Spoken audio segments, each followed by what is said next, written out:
I can't see a thing, said Thomas. And then before he could even think of anything else... Bust my buffers, cried Thomas. What happened to the foghorn? I'm a splendid engine, he puffed. The Fat Controller thinks I'm really useful. I had a race with Percy once. I whooshed through the tunnel and stopped an inch from the buffers. Then, Thomas made his mistake. Just like this, he boasted.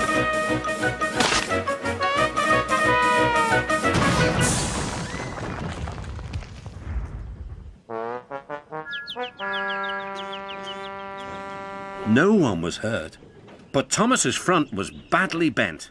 Thomas puffed towards the bridge, unaware of the danger ahead. Thomas! Jack jumped in and lifted his front loader up against the bridge. He pushed with all his might. Thomas saw the flagman. His driver applied the brakes, but it was too late. Cinders and ashes, cried Thomas. Jack didn't let go.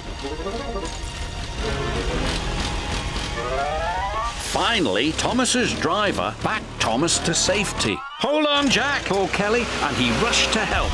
Jack couldn't hold the bridge any longer.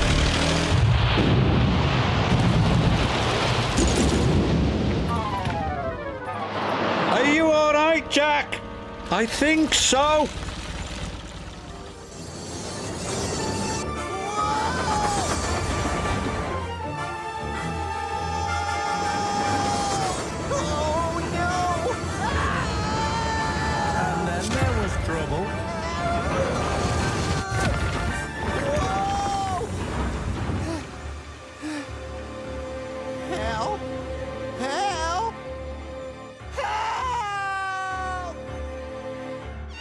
But Oliver knew what to do. There was plenty of sand on the rails and his wheels gripped splendidly. He gave a great heave. Oh! Groaned Scruffy. I don't like this. Go it! Yelled Duck. Well done, boy. Well done. Oh! Wailed Scruffy. Oh! I'm coming apart!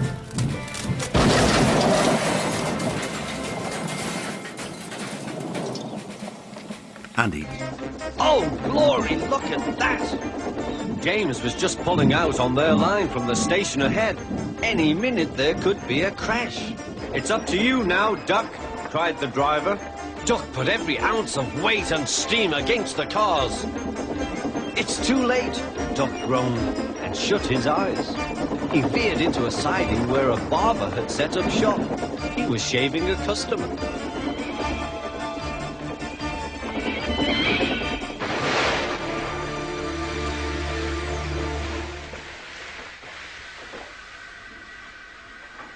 The silly cars had knocked their conductor off his van and left him far behind after he had whistled a warning.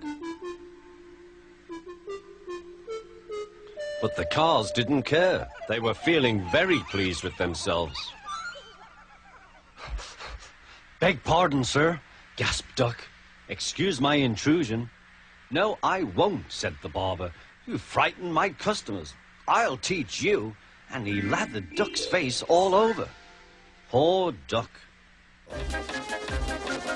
On, yelled the cars. I've got to stop, groaned James.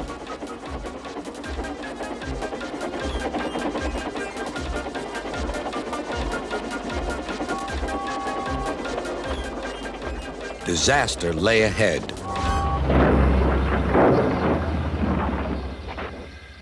Something sticky splashed all over James.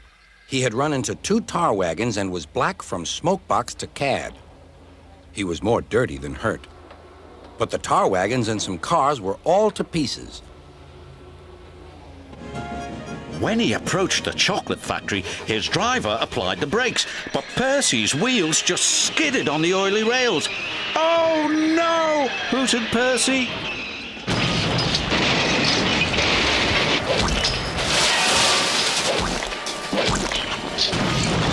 Yuck! he groaned. I've never been this dirty. He was covered from funnel to firebox in sticky, gooey chocolate. Thomas was ready to go. But the shunters hadn't released the brakes on the trucks. Thomas pulled as hard as he could, but the trucks wouldn't move.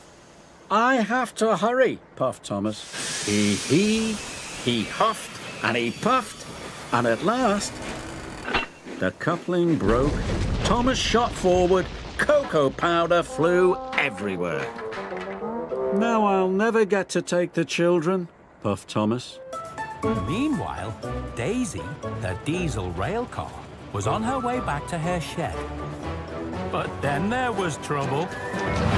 Ah!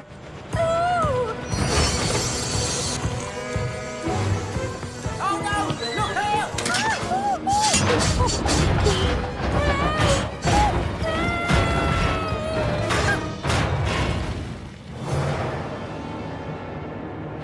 So James backed up, Toby backed up, and Gordon waited. Then James pumped his pistons, his boiler bubbled, and his firebox fizzed. Rescue engine to the ready! James roared and raced down the track. He hit Gordon's buffer with a biff and a bash and a terrible smash. Gordon the Grand had toppled off the track into the muddy fen, and James the rescue engine had splished and sploshed into the mud after him. Oh, the indignity. Oh, my paintwork!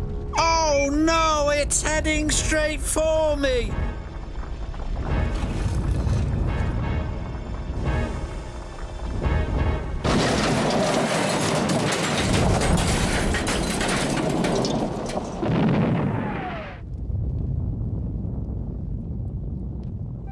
When the Fat Controller inspected the damage, he decided to close the mine. Then he looked at Boulder. We should have left this part of the island alone, he said thoughtfully. The driver got up. Come on, fireman, back to our engine. They got out just in time.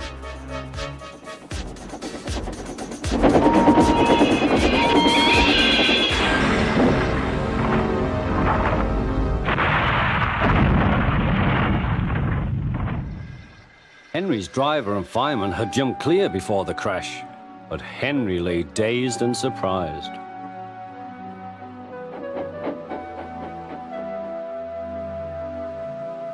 The Fat Controller came to see him. The signal was down, sir, said Henry. Cheer up, Henry, it wasn't your fault. Ice and snow caused the accident. I'm sending you to Crewe, a fine place for sick engines. They'll give you a new shape and a larger firebox. Something had jammed. The driver reduced steam, but Gordon was still going too fast.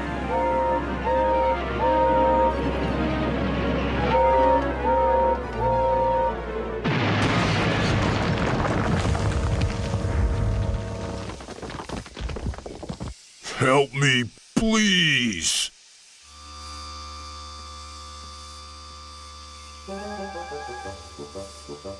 Well, Gordon, said Sir Topham Hatt, I knew you wanted a panoramic view, but this is not the way to achieve it. Yes, sir. Sorry, sir.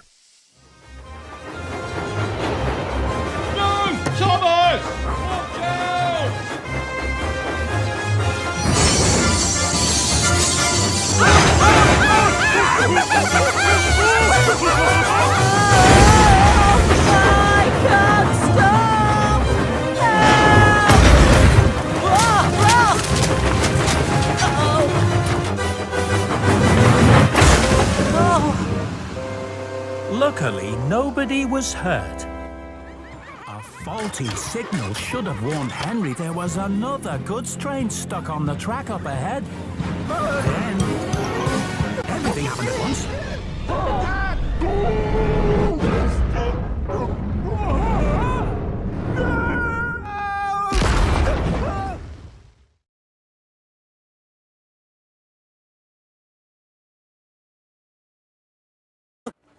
said it was easy. I said it was easy. Then everything happened at once. Rex! Rex! Watch out! Slow down! Stop! Stop!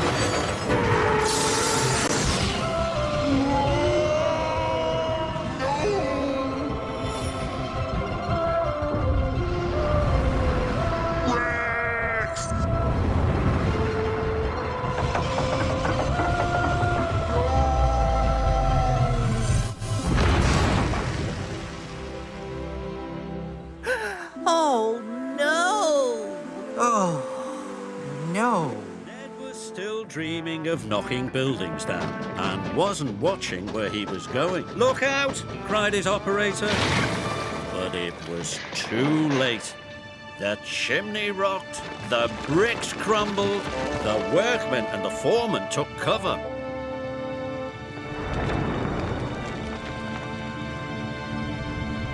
Oliver and Thomas watched in amazement.